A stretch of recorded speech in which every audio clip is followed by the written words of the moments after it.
Welcome back. Organizations all over the federal government say they're looking to innovation to solve problems, but not everyone agrees what innovation is or even what it means. Schuyler Moore is Chief Technology Officer for CENTCOM.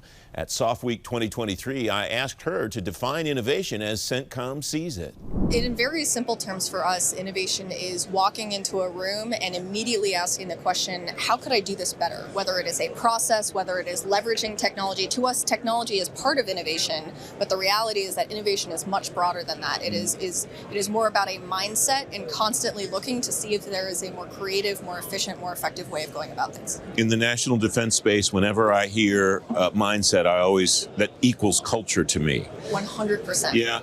How do you go about moving the culture in an organization like CENTCOM to move in that direction?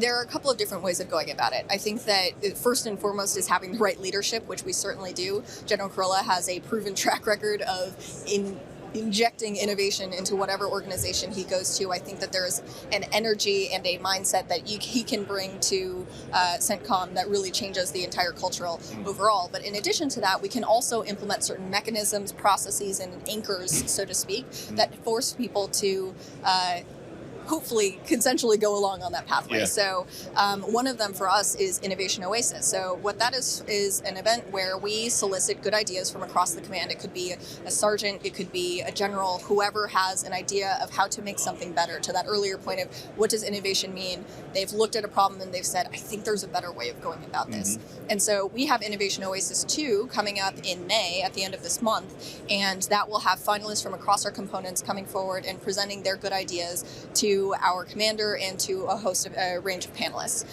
We have that on a recurring basis. Those are 2 times a year. And so again, part of it is about elevating the good ideas that may be trapped at a base in the bowels of a ship somewhere else and elevating for the commander. But also part of it is just building the muscle memory of thinking about things differently. And we think that Innovation Oasis is a really great way of going about that.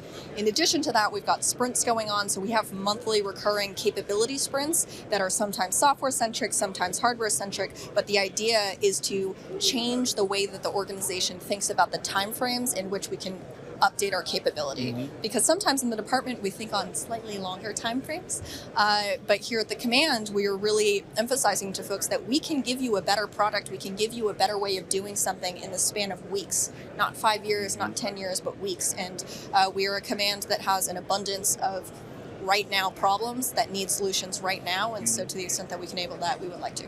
Whether it's any of the outlets that you just outlined or some other way, when you see something that needs to be elevated that is worthy of elevation, how do you do that? How do you get it to the next stage, out of the idea phase and into the whatever the next stage is? I think part of it is being organized for it, because again, it's about setting the pipelines where people feel that they can put their good ideas in, and then also feeling the confidence that something will happen on the back end of it. And so for us, we have my office, certainly I'm in theater pretty consistently to scan and ask folks about what processes are working, what good ideas might you have that might improve on how we do things. But in addition to that, we have task forces across all of our components.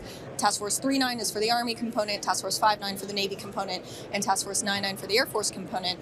And their full-time jobs are thinking about new and innovative ways about getting after the problems that we have in theater. And so by shifting our organizational structure to essentially create those pipelines and create those entities where people who are interested in taking new approaches can raise their hand and fall in line with them, or at least feed into that pipeline, we think will sustain innovation in the longer term. I want to go back to that idea, how can we do this better?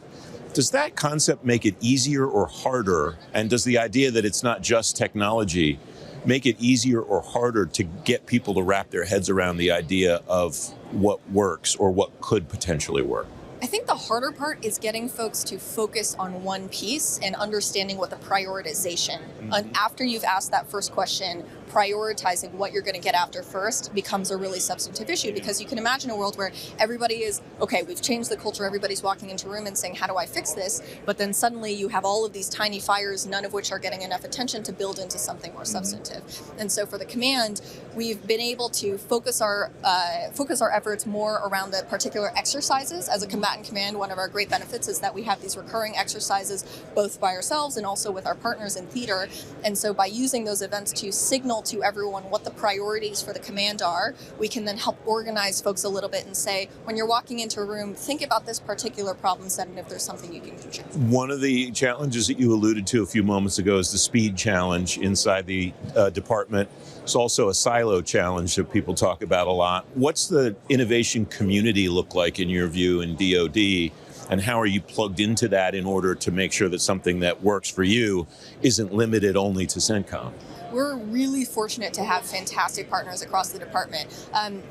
It's fascinating for me because I worked in other parts of the department before this. I was in OSD years ago, and watching the earlier stages of the innovation community come online, both in terms of talent recruitment, in terms of identifying what are the most critical problem sets. And so now I am able to reap the benefits of all of that work that folks came, because when we come up to a problem set and say, oof, we need software developers, or we need somebody who has really good access to tech industry, I can think back to my time and say, hey, 5 years ago, I remember that there were multiple communities just starting up, and now they are mature and ready to help. So we've got folks like DIU, the Defense Innovation Unit, who are engaging across our components to help them find those tech partners who are going to find them the tech that's available and mature right now. We have folks like the Chief Digital and AI Office who are enabling our capability sprints and pushing us forward on the digital modernization front. We are really fortunate, frankly, that the department has, in pockets, been pushing forward the innovation community, and now we can take advantage of it. Either what would you like to see or what do you expect to see in the evolution or trajectory of the innovation community in DoD, Schuyler? I think that we are, focusing our efforts in expressing prioritization, I think, is critical, because again, there is the risk that you have these wonderful organizations that have the right mindset, that have the right tools, but are scattered and unable to build on one another's efforts if we don't provide clear prioritization. So we're hoping that we, as a customer out of the department, can raise our hand and say, we as a combatant command have a clear demand signal, and we have clear priorities of the problems that we are most passionate about. And if the other combatant commands similarly take that approach, then we can help people hub around particular problems and be a little bit more efficient. What do you expect that to look like structurally, or is the structure that's in place now, you mentioned CDAO office and so on, do you have what you need, do you think, in that way? Because if the framework's not there in an organization like DoD, I imagine if you don't have the right people to go to, you're probably not going to get the solutions that you want either.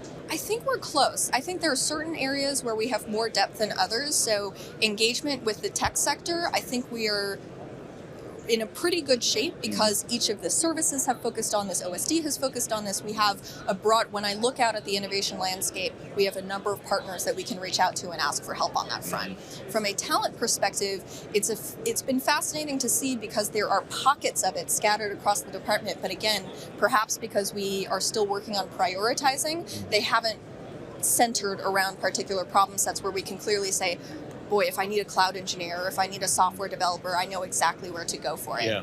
There's some communities that have more depth than others, but that piece, I think I'm looking forward to see more progress. Within CENTCOM, it sounds like you built this kind of innovation ecosystem and plugged it into the broader DoD ecosystem. What would you like that to look like, that ecosystem to look like at some future point? What would give you the kind of the full ecosystem that would give you the results that you think you need? Talent is part of it. It really is. And part of that is always going to be partnering with private sector. There is a model that requires our reliance on them in certain degrees. Other parts of it are going to be more concentrated investment on our own talent pools. But talent is really the biggest one. Years ago, again, when I was in OSD, talent recruitment and retention, particularly for digital modernization, is always going to be a challenge for the department. We are competing with industry, but what we can offer is a really substantive mission. And I think that we are increasingly seeing more folks coming out of college, coming out of grad schools, acknowledge that they really are attracted to what the DoD mission set could offer them, to the substance and fulfillment that we can give. Interestingly, I know many people who are in tech sector not related to national security, just because of the community that I work in. And coming out of COVID, a lot of them were reflecting that they spent a lot of time by themselves in COVID, as we all did, thinking about the work because that was what you were doing by yourself in your apartment, in your house, and that they spent a lot of time thinking about what the bigger mission, what the bigger problem that they were contributing to was. And so I think that we in DoD have a unique opportunity to offer that to tech sector talent. Schuyler Moore, it's great to talk to you. Thanks very much for your time today. Thank you very much. You can read more about CENTCOM and more about innovation across the federal government at fedgovtoday.com. FedGov Today with Francis Rose is back in a moment.